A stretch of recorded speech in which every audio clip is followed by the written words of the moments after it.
Welcome to Ron's Money Tips, where you'll discover insider secrets on how to save time, energy, and money when buying, selling, refinancing, renovating, and maintaining your home.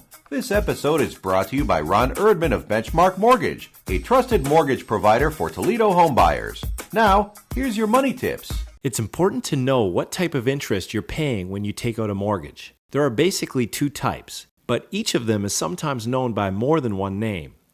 First, let's talk about nominal interest rate, also known as simple interest rate. Nominal interest is calculated on the original principal only. If you borrow $100,000 for 1 year at 7%, you end up paying back $107,000. Now let's talk about effective interest rate, also known as compound interest. With effective interest, the interest rate is applied to the original principal and all the accumulated interest. If you borrow $100,000 for 1 year at 7% and the interest is compounded monthly, you end up paying back $107,229. Therefore, the effective interest rate is actually 2.229%.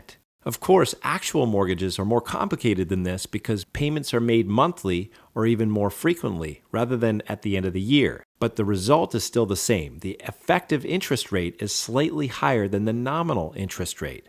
Most lenders will quote an annual percentage rate, or APR, which is the effective rate plus lender's fees, mortgage insurance, and other closing costs. If you find mortgage rate calculations confusing, and who doesn't, feel free to give us a call. We'd be happy to sit down with you, explain what you should be looking for, and make sure you get the lowest rate possible. For more information, call us today. Thank you for tuning in to this episode of Ron's Money Tips. If you have any questions or comments, please call Ron today at 419-392-2410. That's 419-392-2410.